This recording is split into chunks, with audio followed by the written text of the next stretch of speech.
مرحبا بكم في قناة Arab Influencers News. في هذا الفيديو الجديد سنغطي أبرز أخبار وأحدث المستجدات في عالم المؤثرين العرب. فيديوهات الروتين الصباحي أصبحت ترند على منصات اليوتيوب والإنستغرام والتيك توك، أثارت العديد من ردود الفعل بين المشاهدين. البعض يشعر بالإلهام والتحفيز لتغيير عاداتهم الصباحية، في حين أن الآخرين يعتبرونها وسيلة لترويج أسلوب حياة مثالي قد لا يكون قابلا للتنفيذ للجميع. على سبيل المثال، الفيديوهات لهذا الشخص الأجنبي الجنسية ألقت عديد من المشاهدات، أقل فيديو عليه 16 مليون مشاهدة، مما أثار الجدل كثيرا، وبدأ الناس يتساءلون عن سبب هذه الشهرة ولماذا اشتهر بسرعة كبيرة. لنقرأ بعض ردود الفعل المختلفة على هذه الفيديوهات. العديد من الأشخاص يجدون في هذه الفيديوهات مصدرا قويا لتحفيز الروتين الصباحي، ويعزز الشعور بالإنتاجية والتنظيم، حيث يشعر المشاهدون أن لديهم السيطرة أكبر على يومهم. الكثير منهم يتبعون بعض الخطوات التي يتم عرضها في الفيديوهات، مثل الاستيقاظ المبكر وممارسة التمارين الرياضية والتأمل وقراءة الكتب.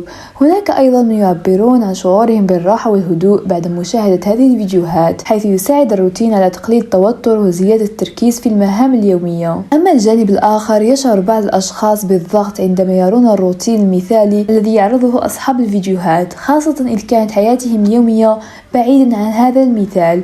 قد يؤدي ذلك إلى الشعور بالذنب أو القلق من أنهم غير قادرين على الالتزام بهذا النوع من الروتين.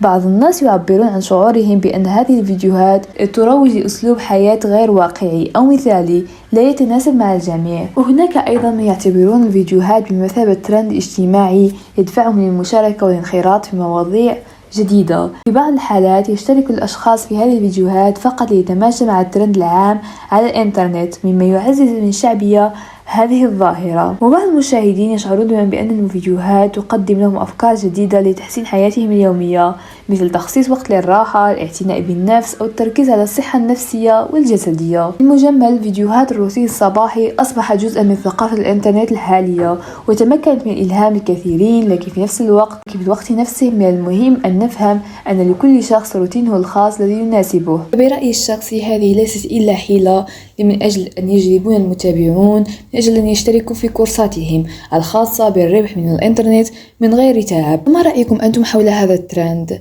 سأراكم في الفيديو الجاي إن شاء الله.